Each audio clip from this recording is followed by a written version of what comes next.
Does time have any real meaning to us, apart from an aging process in which we have no control? Or are we slaves to the tick-tock motion of the clock, which controls our everyday lives? They say that time waits for no one, but what happens when time stops and the waiting begins?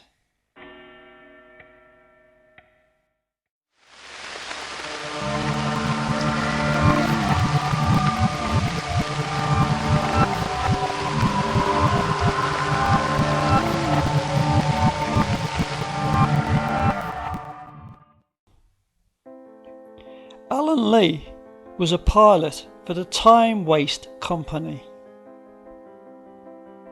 His main job was to take passengers to the stopwatch viewpoint via the second West Coast Harbour. Alan had made his journey many times in the past without too much trouble, so it was a job that he could take in his stride, knowing full well that if there was any problems he could handle it. That wasn't until the afternoon of August the 4th, 1980. What happened to Alan on that day changed his life forever. Alan told us that during a standard trip to Stopwatch Viewpoint, someone or something had taken control of his plane during mid-flight and had forced the plane to land on a field which seemed to be in the middle of nowhere. Alan, having no idea of where he was, decided to leave the plane and investigate his surroundings. Not long after leaving the plane, Alan noticed a strange form of mist or fog covering the fields. Upon noticing this mist, Alan decided to return to his plane.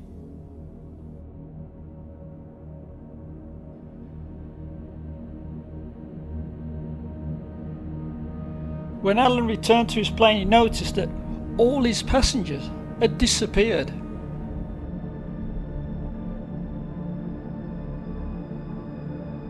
And that the time on his wristwatch was going backwards.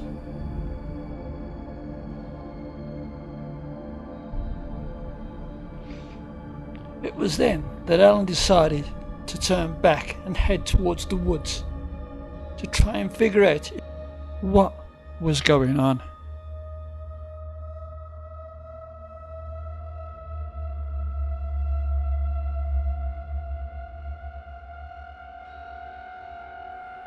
Alan went deeper and deeper into the woods.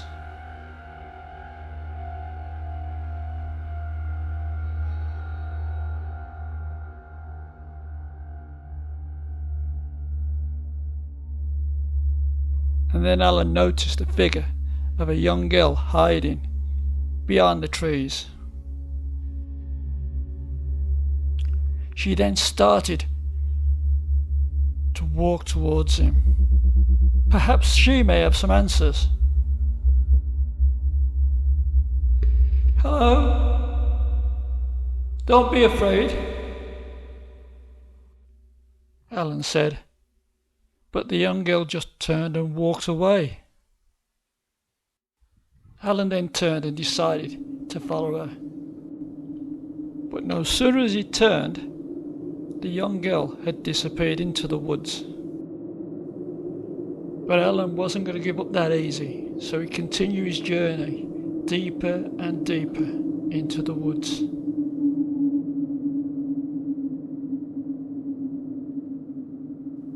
After a short while, Alan had caught up with the young girl again. This time she was just standing in the middle of the woods. And then out of the corner of his eye, Alan noticed a dark figure walking towards the young girl. "Run! Get out of the way!" Alan shouted. But she didn't seem to take any notice and just carried on with what she was doing. Meanwhile, the figure got closer and closer to the young girl.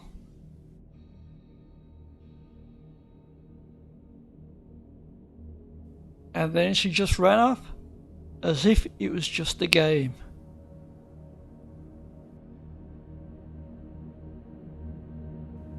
And then from nowhere, the dark figure appeared in front of Alan. Follow me. The figure said in a deep, dark voice. He then turned and made his way through the woods. The pilot had no choice and followed the dark, shadowy figure.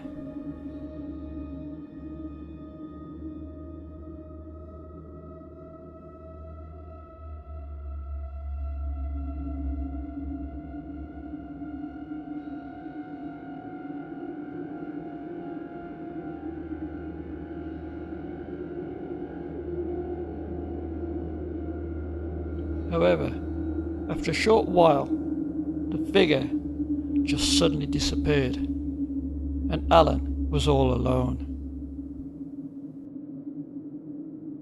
And then, out of the mist, he heard a voice telling him that in a previous life he was a creator of an evil monster, and that he must go back in time and destroy it before the monster can do any more damage to the people of the woods. And then Alan was somehow transformed back into a previous life.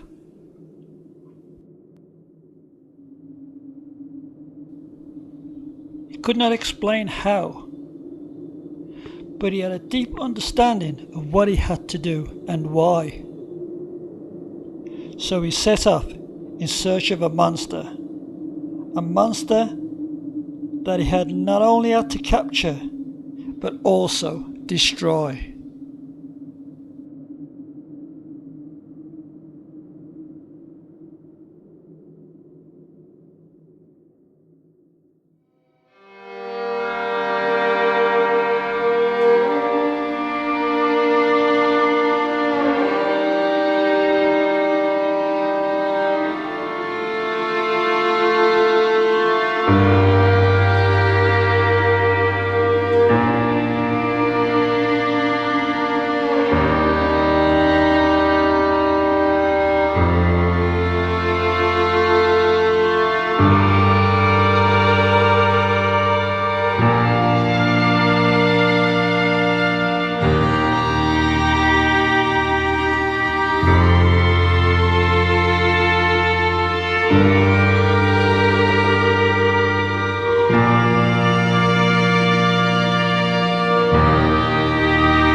It didn't take Alan long before he tracked down the monster, hiding in a small wooden shack. He knew what he had to do, so Alan crept into the shack, and without too much trouble, he managed to put the monster's hands into some specially made chains. He had captured the monster.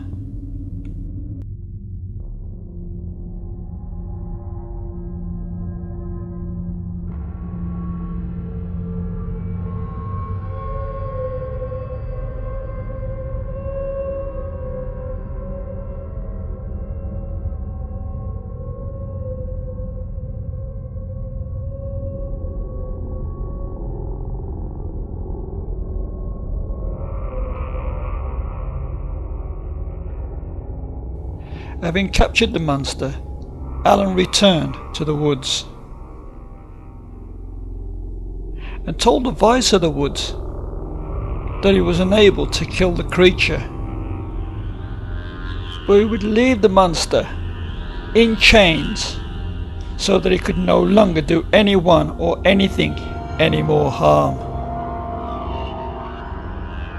And then, having said that, Alan found himself back in the woods on his own. And then that mist started to fall once again.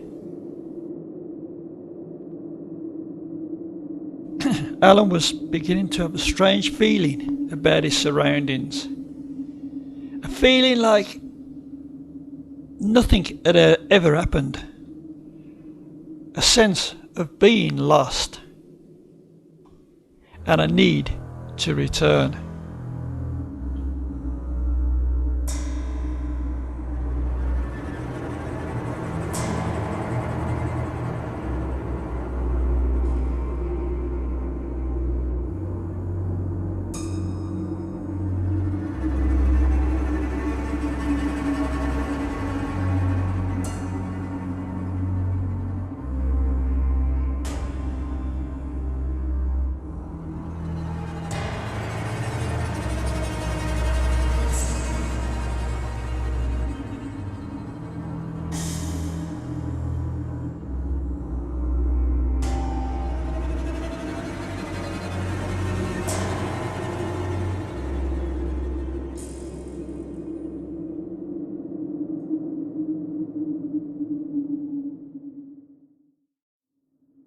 Having listened to Alan's interview, we found it hard to believe his story. So we decided that we would get our team together and investigate these so-called woods.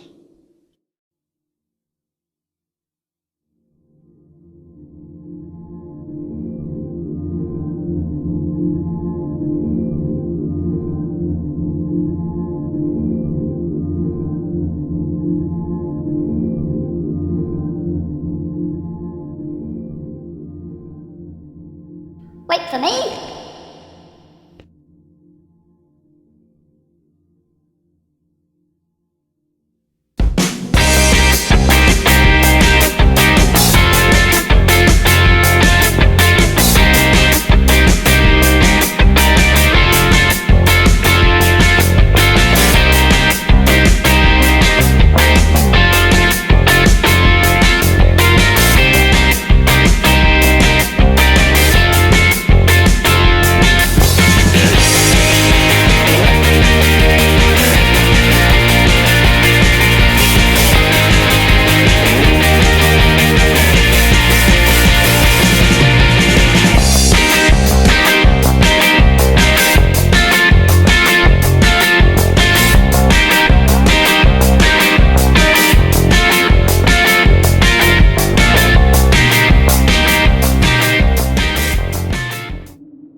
When we landed, we decided to set our equipment up in the nearby woods.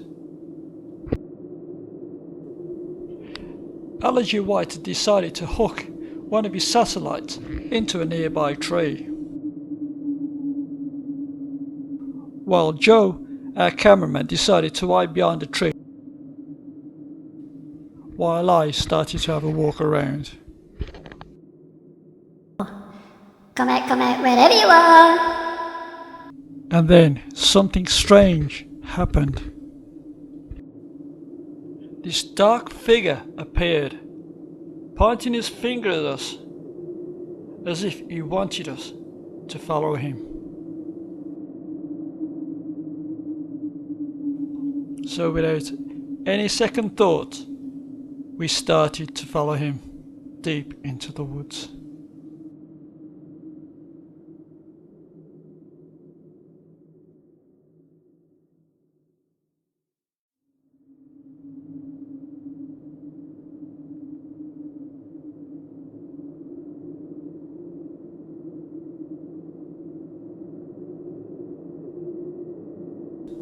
And then all of a sudden, just like Alan had said, he disappeared.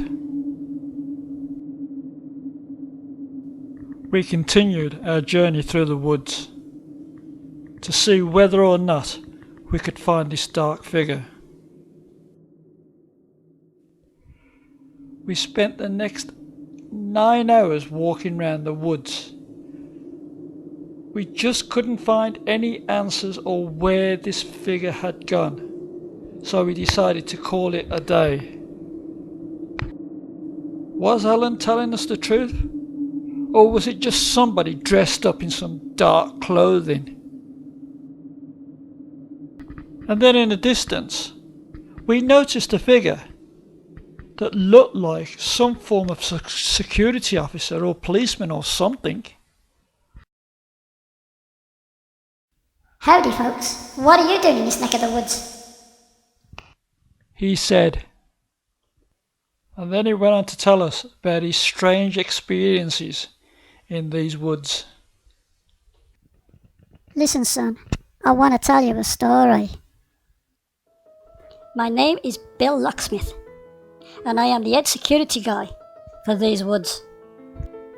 My job is to open the gates to the woods every day at 4 a.m.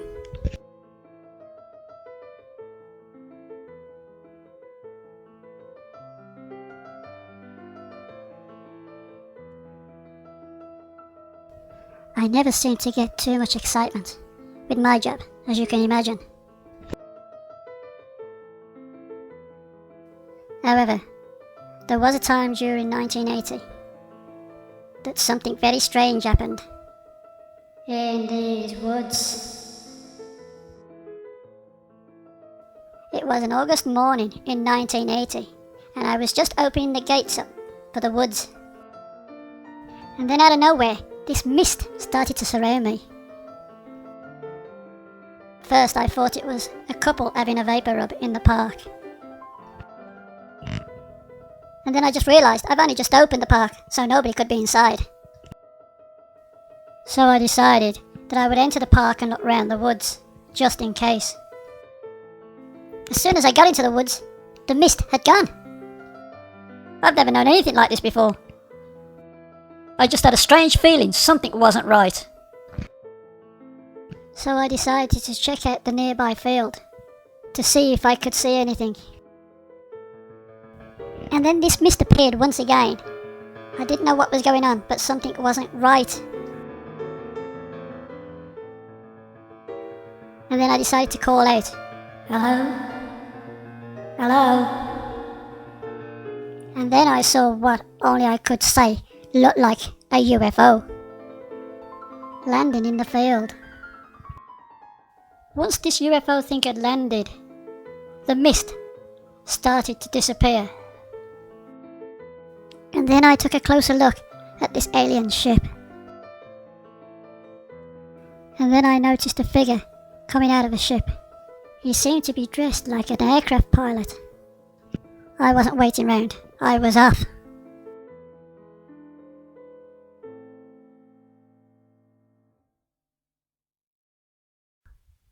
And that's my story.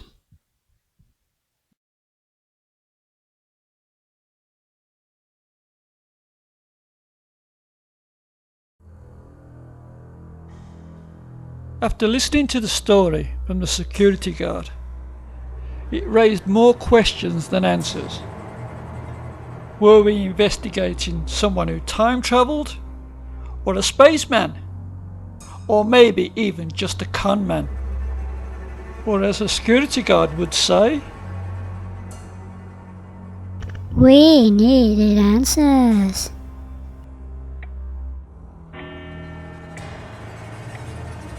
we decided that we needed some expert advice with this investigation. So we contacted a local clockmaker by the name of Just-in-Time. Justin was a type of guy who just loved playing around with clocks.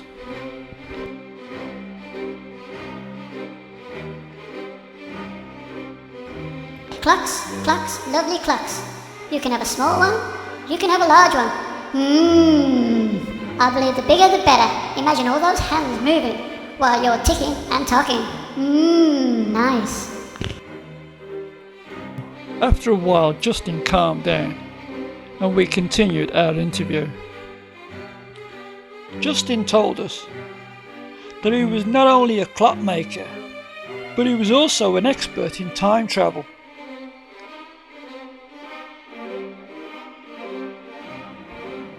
He then went on to say that he had built a time machine and that anyone using it could either travel in time or view events in time like a television set. So we asked Justin to show us how it worked and whether or not he could tell what really happened to our pilot. He then told us to watch the screen very closely.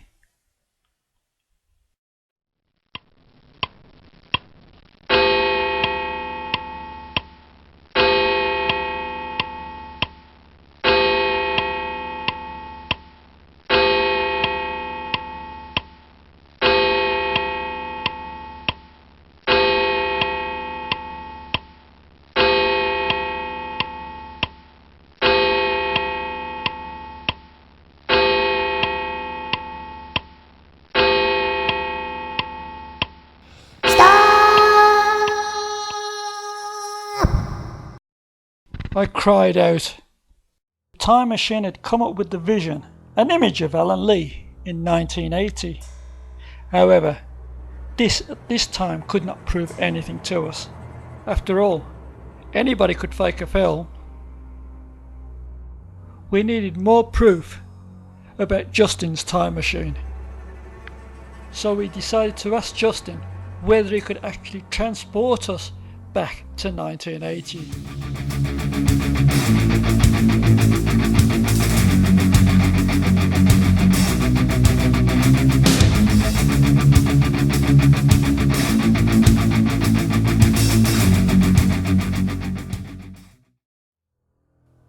And then he told us that he was unable to do it because his transporter was broke.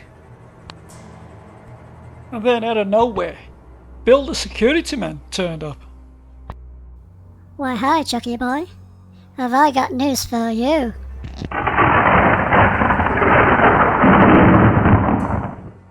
Bill had told us that while he was doing his rounds in the woods, he'd come across some film on the floor, and after we had watched it, it might answer some of the questions that we were asking. Okay, Chucky boy, watch this.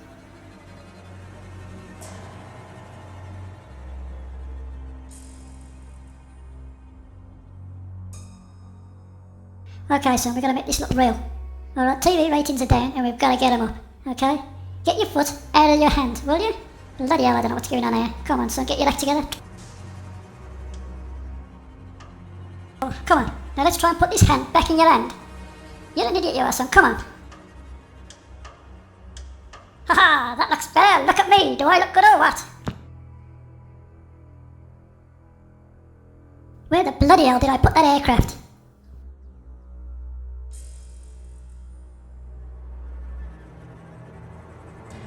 I'm sure I put that aircraft around here somewhere. Yes, it was just there. Yes, yes.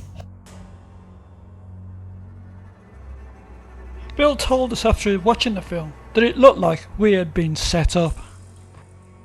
Looks like you've been set up by somebody, Chuck. We wasn't too sure what was going on at this stage. I mean, was Alan Lee really looking for his aircraft, or was he looking for a place to go to the toilet?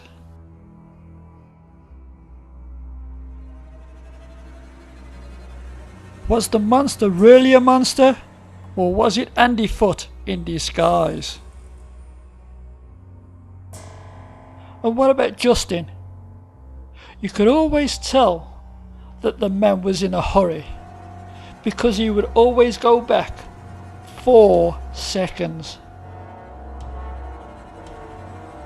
Although our investigation this time has been based on a true event, it does not mean that the facts we were given were correct, and that in some cases we may have been wound up. What do you think? Fact or fiction?